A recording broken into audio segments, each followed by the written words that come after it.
What exactly is a brand buying from you? Why does one creator get paid more than the other? Why do some channels become commercially valuable while others don't? The answer is media value. And if you do not understand that concept properly, a lot of things in this business will just keep feeling random. You will misunderstand sponsorships, you will misread your own value, and you will optimize for things that feel important to you, but are nowhere near as important to the people who are writing the checks. So in this video, I want to explain what media value actually is, why is it the real thing brands pay creators for, and what you should focus on if you want to become more commercially valuable as a creator. Because once you understand this, you will stop thinking like someone who just makes content, and you will start thinking like someone who owns a media asset. My name is Jem. I'm a YouTube talent manager, producer, and entrepreneur with 20 years of business experience under his belt. I've managed 25 major YouTubers, and I'm here to share my experience with you. So let's get into it. The easiest way to understand media value is to shift your perspective. From your side, a video is something you make.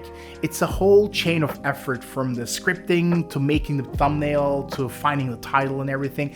But from the brand's perspective, from the brand's point of view, that same video is something entirely different. It's a media distribution vehicle. It is a way to get a message in front of a specific audience. I mean, we all know by now that a brand is not buying your video as a piece of art, and it is not paying you as a reward for how difficult the content was to make. A brand is looking at your content as a media channel where the attention already exists, where trust may already exist, and where a message has a chance to create some kind of business result. That is why I define media value as the economic value of your ability to deliver attention, impressions, and influence to a specific audience. In simpler terms, media value is what your content is worth paying for. It's the value of your platform as a place where a brand can show up and get results, or at least improve its chances of getting results. The expected results here can mean many things, such as awareness, clicks, conversion, sales, or even brand perception. But whatever the exact goal is, the logic underneath is the same. The brand is paying for access to commercially useful attention. Because not all attention is equally valuable. Getting a message in front of people is one thing, and getting it in front of the right people, in the right mood, in the right context, it's something else entirely. So when brands evaluate creators, the question is not just how many views does this person get? The deeper question is, how valuable is the attention that this creator is delivering for me? The next thing that we need to talk about is what brands actually mean by results, and why media value is really just the market's way of pricing the probability of those results. Now, when we say brands pay for results, that can still sound a bit vague, because results can mean a lot of things. It can mean sales, clicks, signups, installs, awareness, or brand perception, as I just mentioned before. But the logic is always the same. A brand spends money and it wants some kind of business outcome in return. The thing is, before sponsorship goes live, nobody knows the exact outcome yet, unless you're a time traveler. And if you are one, just go play a lottery ticket or something. What are you even doing here? So what the brand is really buying is not certainty. It is buying the probability that the exposure through your channel will create a useful result for them. That is where the media value comes in. Media value is basically the market's way of pricing how promising that bet looks.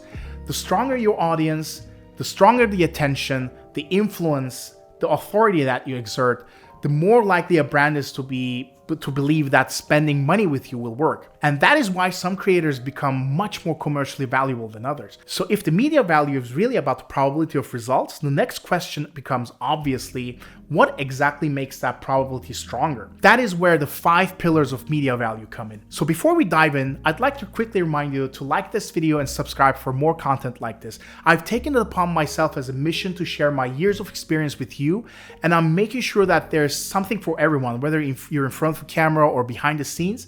So just make sure to subscribe and hit the like button. Moving on. So the 5 pillars of media value are reach, retention, demographics, engagement, and authority. Whatever you do, focus on improving these and you're golden. Let's start with reach, because that is the most obvious one. Reach is simply how many people you are getting in front of. I mean, how many views your videos get and how much potential you have to scale that. This is the first thing that people notice because it is the most visible one and it's the easiest to understand. More reach usually means more exposure, and more exposure usually means more potential value, and yada yada. That part is straightforward. But reach by itself is never the full story because not all views are equally valuable. A big pile of weak, random attention is not the same thing as strong attention from the right people.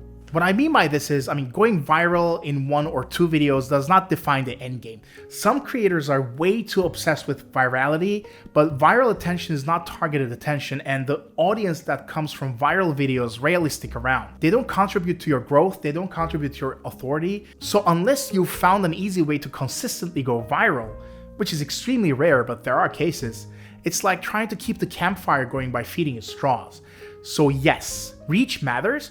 It absolutely does, but on its own, it's not enough. It needs to be sustainable. The second pillar is retention. And retention matters because brands do not just care whether people clicked on your video. They care whether people actually stayed. There are really 2 ways to think about this. One is viewer retention within the video itself and how long people actually, watch the video. Do they stay long enough to meaningfully consume the content? Do they stay engaged long enough to even reach the sponsored segment? A video with strong views but with poor retention may look good at first glance, but commercially it can be weaker than it appears. And the second type is audience retention over time.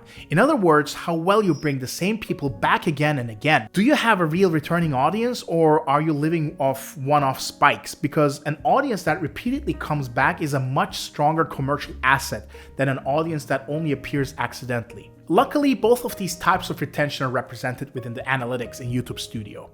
The first one is literally named audience retention. It's really hard to miss. When you go into the analytics of a video, it's really just right there. Having seen the analytics of thousands of YouTube videos, I can fairly easily say that the average percentage view rate is around 45%. Smaller, more niche channels or instructional and more informative channels push to 55 to 60% on average, while larger, entertainment-focused channels can be down as low as 35 to 40% and still be doing fine. The second type is under audience by watch behavior, present within overall channel analytics. This is an extremely useful data point to measure your value output.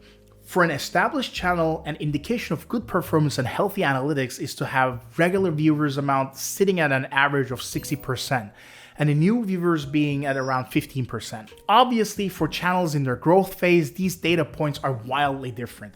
Ultimately, you'll want a healthy mix of new, casual, and regular viewers, but if you're in your growth phase, you'll start off with like 99% new viewers and gradually don't go down to 35%, which at 35% is still pretty good. And if your regular viewers are larger than your casual viewers, despite relatively high rate of new viewers, you're solid. The good news is, advertisers usually care more about the first type of retention when asking for analytics data. The even better news is, maintaining the first type of retention is far easier compared to the second type. Then, we get to demographics as our third pillar. Who is actually watching you? What age groups are the strongest?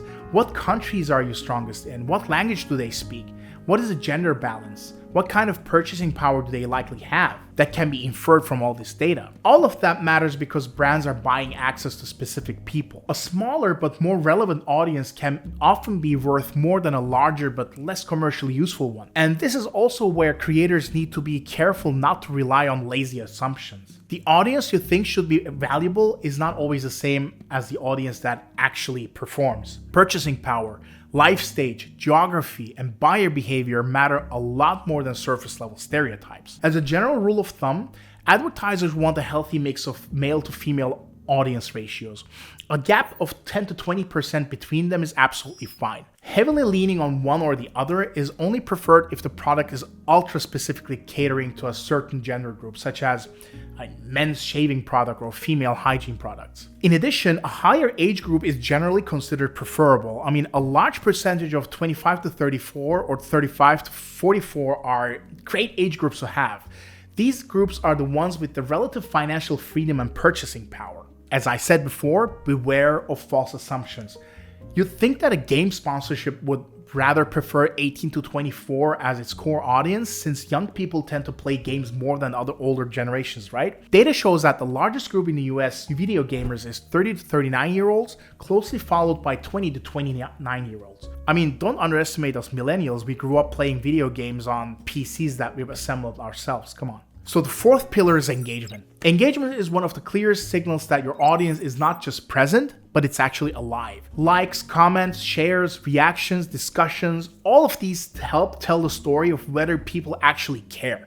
They tell you whether the audience is passive or involved, and that matters because engaged audiences tend to be paying better attention. They are more emotionally connected. They are more likely to trust what they are hearing.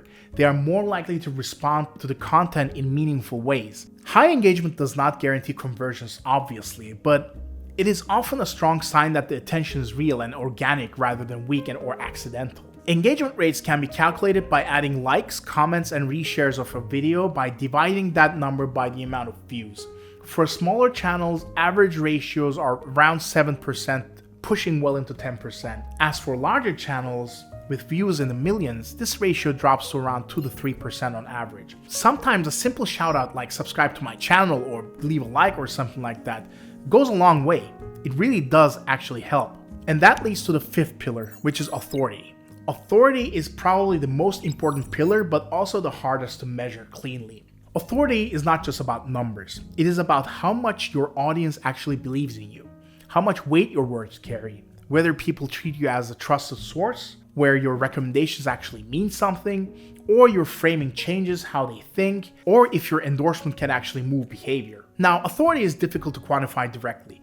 There are more complex ways to score it if you want to get more analytical about it, but in practice, engagement is often one of the quickest indicators about it. Now let's talk about the things creators often think matter more than they actually do. The first one is niche. Niche does matter, just don't get me wrong. Okay, niche here, niche there, you've been hearing it everywhere on YouTube. I know, niche does matter.